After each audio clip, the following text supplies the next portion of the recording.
बिस्मिल्लाहिर्रहमानिर्रहीम। अस्सलाम वालेकुम नाज़रीन, यहाँ पर आपको एक अफसोसनाक खबर देते चलें कि बेटे ने मामूली झगड़े पर बाप को तशद्दुद का निशाना बनाकर कत्ल कर डाला, जबकि बेटे के तशद्दुद से माँ भी ज़ख्मी हो गई।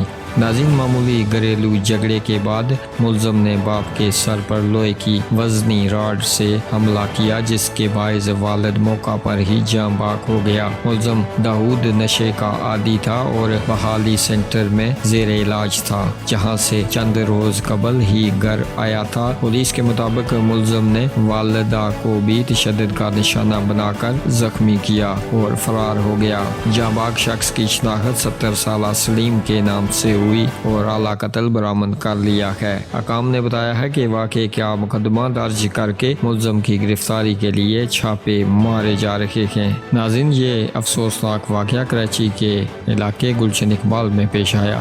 आप अपनी राय का इजहार नीचे कमेंट बॉक्स में ज़रूर कीजिएगा और मज़ीद खबरों और अपडेट्स के लिए हमारे चैनल को सब्सक्राइब कीजिएगा।